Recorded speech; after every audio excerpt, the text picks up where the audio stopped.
أعوذ بالله من الشيطان الرجيم بسم الله الرحمن الرحيم وأمددناكم بأموال وبنين صدق الله العظيم. اللہ رب العزت نے انسان کو دو چیزوں سے قوت عطا فرمائی ہے. وَأَمْدَدْنَاكُمْ بِأَمْوَالٍ، پہلی قوت کی چیز انسان کا مال ہے. ہمیشہ انسان کی سوچ ہوتی ہے جس کے پاس مال و دولت ہے وہ قوت والا ہے. اس آیت کریمہ کے آخر میں اللہ رب العزت نے دوسری قوت کی چیز بیان فرمائی وَبَنُونَ. انسان کو اس دنیا میں دوسری سب سے بڑی قوت جس سے حاصل ہوتی ہے اس کی اولاد ہے. اس سے معلوم ہوا اگر کسی کو اللہ رب العزت نے اولاد کی نعمت عطا فرمائی ہے تو وہ دنیا میں اس کے لیے بہت بڑی نعمت ہے. دوسرے مقام پہ اللہ فرماتے ہیں انسان کو دنیا کی خوبصورتی اولاد سے ملتی ہے. المال والبنون زینت الحیات الدنیا، مال اور اولاد انسان کی دنیا کی زندگی کی خوبصورتی ہے. اس سے واضح ہوا اگر اللہ رب العزت نے آپ کو اولاد عطا فرمائی ہے تو یہ آپ کی خوبصورتی ہے. ایک مقام پہ اللہ رب العزت فرماتے ہیں، قرآن و سنت میں بھی آپ غور کریں تو یہ بات واضح ہوتی ہے، انسان کے مرنے کے بعد کی زندگی اس کی اولاد ہے. یہ لفظ میں نے اس لیے کہا، جب انسان اس دنیا سے جاتا ہے نا تو اعمال کا سلسلہ ختم ہو جاتا ہے. جب اس دنیا سے انسان جاتا ہے تو نماز پڑھ سکتا ہے، روزہ رکھ سکتا ہے، قربانی کر سکتا ہے، حج کر سکتا ہے، کچھ بھی نہیں کر سکتا. اس سے معلوم ہوا انسان کے دنیا سے چلے جانے کے بعد اس کی زندگی کے اعمال کے سارے سلسلے ختم ہو جاتے ہیں.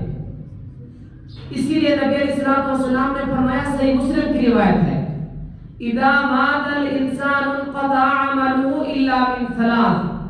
جب انسان اس دنیا سے جاتا ہے تو اس کے اعمال کا سلسلہ تو ختم ہو جاتا ہے، لیکن تین چیزیں ایسی ہیں انسان دنیا سے چلا جاتا ہے لیکن تین چیزوں کا ثواب اس کو قبر میں بھی ملتا رہتا ہے. نمبر ایک، الا من صدقۃ جاریہ.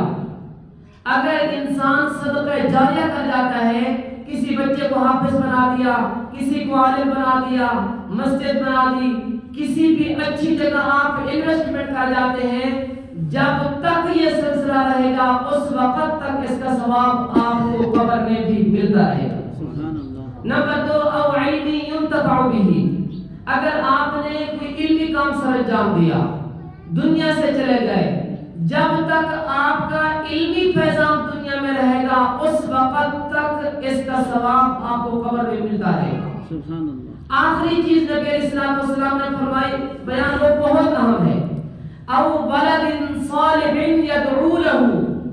اگر والدین اپنا نیک بچہ بنا کر دنیا میں چھوڑ گئے، ان کا نیک بچہ نیک بچی جب تک اپنے والدین کے لیے دعا کرتے رہیں گے، اس نیک اولاد کی دعاؤں کا ثواب والدین کو ان کی قبر میں بھی پہنچتا رہے گا.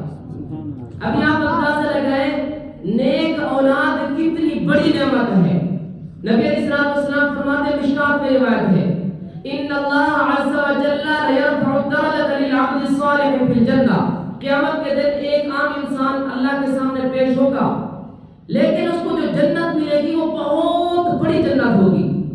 یہ انسان بڑا حیران ہوگا، فیقول انا لی ہذہ، اے میرے رب میں اتنا نیک تو تھا نہیں، لیکن اتنی بڑی جنت اور اتنے اونچے درجات مجھے کیسے مل گئے؟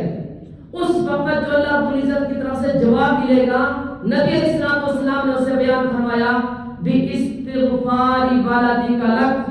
اے میرے بندے، بے شک تو زیادہ نیک نہیں تھا، لیکن جو بچے دنیا میں نیک چھوڑ کے آیا تھا، تیرے جانے کے بعد انہوں نے تیرے لیے استغفار کیا تھا، ہم نے ان کے استغفار کی برکت سے تیرے درجے کو جنت میں بلند کر دیا. یہ مقام ہے آپ کے نیک بچوں کا، جن کو آپ مکتب میں آپ قرآن کریم کے لیے بھیجتے ہیں، مدرسوں میں قرآن کریم کے لیے وقف کرتے ہیں، اور یہ بات بھی یاد رکھیں، اگر اس دنیا میں آپ کی اولاد آپ کے ساتھ وفاداری کرے گی تو صرف وہی اولاد ہوگی جسے آپ نیک و صالح بنا جائیں گے۔ اگر اولاد پر محنت نہیں کی، اولاد کے اوپر انویسٹمنٹ نہیں کی، تو یہ اولاد آپ کے ساتھ وفاداری کبھی بھی نہیں کر سکتی۔ کئی سال پہلے کی بات ہے، ضلع رحمت خان کا ایک نواحی علاقہ ہے ترنڈا محمد پورہ، وہاں ایک واقعہ پیش آیا۔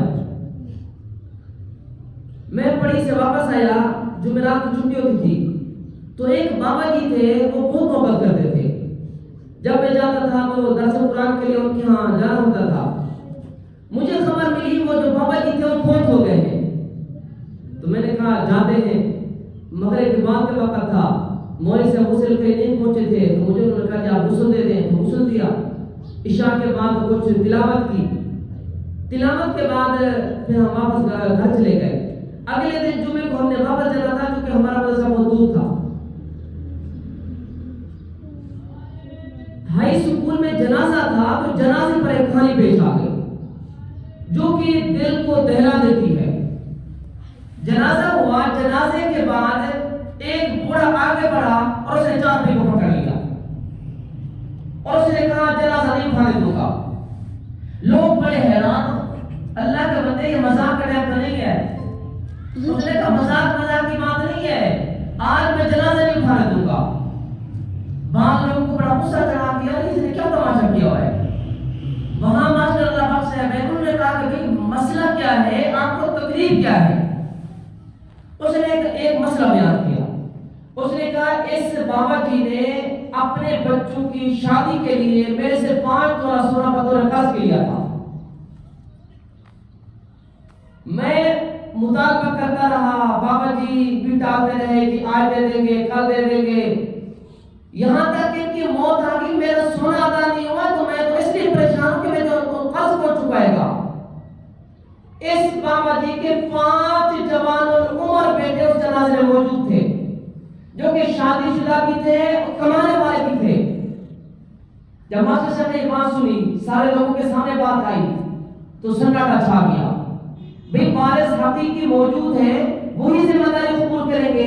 5 تولہ سونا اتنا پیسہ کون ادا کرے گا؟ کوئی چندہ تو نہیں ہے کہ 10 5 روپے لوگ جمع کریں گے اور جی قرض ادا ہو جائے گا۔ اب سارے لوگوں کی نظریں جوان عمر بیٹوں پر ہے۔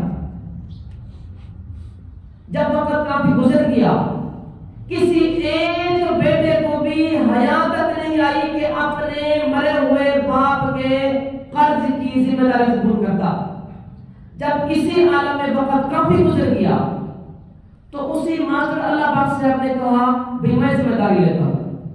یہ وہ آدمی ہے جو بابا جی کا رشتہ دار نہیں تھا، صرف بابا جی کا پڑوسی تھا اور انہیں جانتا تھا کہ مسجد کا نمازی ہے۔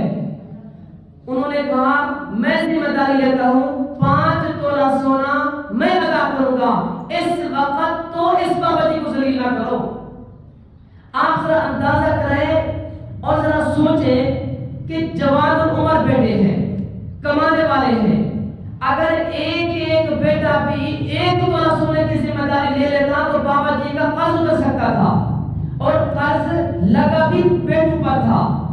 لیکن باپ کا جنازہ پڑا ہے، اپنی اولاد جنازے میں موجود ہے، اتنی بھی وفاداری کرنے کے لیے تیار نہیں کہ اپنے باپ کا قرض ادا کر سکے، تو کیا بابا جی کے دفن ہونے کے بعد پوری زندگی ان کے ساتھ احسان کرتے رہیں گے، ان کے ساتھ وفاداری کرتے رہیں گے؟